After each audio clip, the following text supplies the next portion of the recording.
नमस्कार, आप देख रहे हैं मेरा हक मेरा देश। आइए नजर डालते हैं इस वक्त की बड़ी खबर पर। वक्फ बोर्ड के अधिकारों में कटौती, गैर मुस्लिमों की एंट्री, शिया सुन्नी अहमदिया आगा खानी के लिए अलग बोर्ड। जानिए बिल से जुड़े 15 सवालों के जवाब। वक्फ बोर्ड के जुड़े कानून में संशोधन के लिए गुरुवार यानी आज लोकसभा में विधेयक पेश किया जाएगा। उसके बाद सदन में इस विधेयक पर विस्तार से चर्चा होगी। सरकार कहती है कि इस बिल में सभी दलों के साथ लिया जाए और सर्वसम्मति बनाने के लिए बिल को सेलेक्ट कमेटी को भी भेजा जा सकता है। इससे पहले बुधवार लोकसभा सांसदों को वक्फ बोर्ड संशोधन बिल की कॉपी दे दी गई है। इस बिल को लेकर सरकार ने पिछले 2 महीनों में करीब 70 ग्रुप से मशवरा किया है। इसके बाद इसे अंतिम रूप से दिया गया है। जानिए विधेयक में क्या बड़े बदलाव होने जा रहे हैं। सूत्रों का कहना है कि सरकार की प्राथमिकता है कि इस बिल को सदन में आम सहमति से पारित करवाया जाए और गरीब मुस्लिम महिला, अनाथ मुस्लिम को न्याय दिलाया जाए।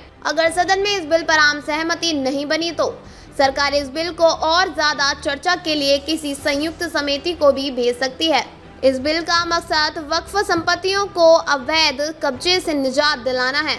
अभी वक्फ बोर्ड, डिफेंस और भारतीय रेलवे के बाद देश में तीसरा सबसे बड़ा भूस्वामी चल अचल संपत्ति है। हालांकि रेलवे और डिफेंस सरकारी संपत्ति है। वक्फ से जुड़े कितने बिल ला रही सरकार। वक्फ बोर्ड में सुधारों को लेकर सरकार ने बिल की कॉपी जारी कर दी है। सरकार वक्फ से जुड़ी 2 बिल संसद में ला रही है। एक बिल के जरिए मुसलमान वक्फ कानून 1923 को समाप्त किया जाएगा। दूसरे बिल के जरिए वक्फ कानून 1995 में महत्वपूर्ण संशोधन होंगे। क्या अधिनियम का नाम बदला गया? अब तक वक्फ अधिनियम 1995 नाम था।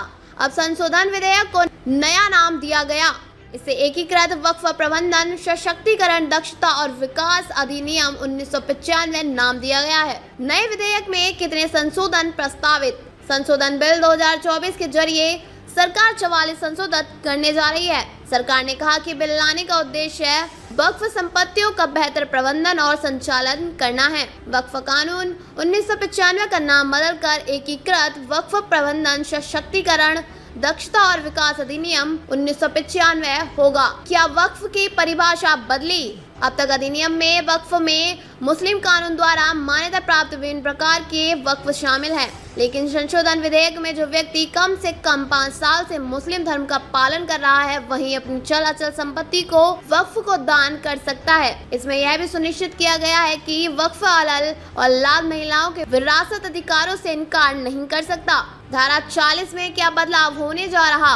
वक्फ कानून 1995 के सेक्शन 40 को हटाया जा रहा है। इस कानून के तहत वक्फ बोर्ड को किसी भी संपत्ति को वक्फ की संपत्ति घोषित करने का अधिकार था, लेकिन अब संपत्ति को लेकर अधिकारों पर कैंची चला दी गई है। दरअसल वक्फ अधिनियम की धारा 40 पर सबसे ज्यादा विवाद है। धारा 40 में प्रावधान है कि अगर वक्फ बोर्ड किसी संपत्ति को वक्फ संपत्ति समझता है तो वो उसे नोटिस देकर और फिर जांच करके तय कर सकता है कि वो वक्फ जमीन है।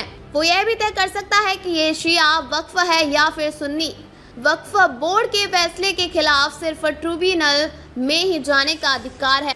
अब तक के लिए बस इतना ही। फिर होगी आपसे मुलाकात ऐसी एक और बड़ी खबर के साथ। तब तक के लिए नमस्कार और देखते रहिए मेरा हक मेरा देश।